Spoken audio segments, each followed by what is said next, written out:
এই কলেজে সব থেকে বড় একজন ব্রাহ্মণ আছে, সেই ব্রাহ্মণের উপর আর কোনো ব্রাহ্মণ নেই। সেই ব্রাহ্মণের নাম রেজাউল করিম।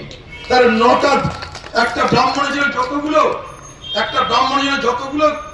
গুণ থাকা দরকার, সেই সর্বগুণে ভূষিত রেজাউল করিম, তার থেকে বড় ব্রাহ্মণ কেউ নেই। বলছে গার্লস কলেজের প্রিন্সিপাল ছাত্রীরা তাকে প্রণাম করে তারপরে শিব পুজোর উপবাস ভঙ্গ করে জল পান করলো। এটাই হচ্ছে মুর্শিদ। একটা কলেজ আছে, তার নাম বহরমপুরের মেয়েদের কলেজ, গার্লস কলেজ তার নাম। সেই গার্লস কলেজে হিন্দু মেয়েরা শিব পূজায় উপোস করে। শিব পুজোর উপোস ভাঙার সময় দরকার পড়ে, সময় শেষ হলে ব্রাহ্মণকে প্রণাম করে জল খাওয়া।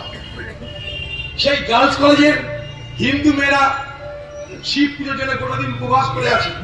সন্ধে হয়ে যাচ্ছে, প্রিন্সিপালকে বলছে যে আমরা তো উপবাস ভঙ্গ করবো, কিন্তু ব্রাহ্মণ কোথায় পাবো? ব্রাহ্মণ তো পাচ্ছি এখানটায়, উপবাস তারা ভঙ্গ করবো কি করে? তখন প্রিন্সিপাল খুঁজলেন তার আর কোন প্রফেসর বা আর কোন লেকচারার আছে যাদের মধ্যে একটা ব্রাহ্মণকে পাওয়া যায়। কোনো ব্রাহ্মণ পাওয়া গেল না।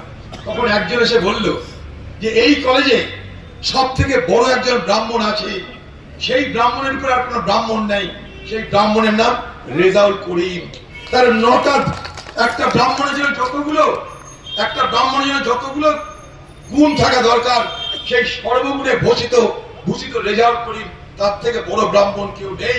বলছে গার্লস কলেজের প্রিন্সিপাল ছাত্রীরা তাকে প্রণাম করে তারপরে শিব পুজোর উপবাস ভঙ্গ করে জল পান করলো। এটাই হচ্ছে মুর্শিদাবাদ। এই মুর্শিদাবাদকে আমি, আপনি, আমরা সবাই মিলে বাঁচিয়ে রাখবো। এটাই হোক আমাদের শপথ। এই এলাকার মানুষ আপনাদের সঙ্গে আমরা ভালোতেও আছি, মন্দতেও আছি, আমরা হারলেও আছি, জিতলেও আছি। আমরা সবসময় ছিলাম, আজও আছি, আগামী দিনেও থাকবো। কারণ আমরা ভোটের জন্য শুধুমাত্র রাজনীতি করি না, মুর্শিদাবাদ জেলাকে ভালোবাসি। এই জেলার মানুষের সঙ্গে আমাদের রাজনৈতিক বা নির্বাচনের সম্পর্ক নয়, এই জেলার মানুষের সঙ্গে আমাদের আত্মীয়তা, ভ্রাতৃত্ব, বন্ধুত্বের সম্পর্ক।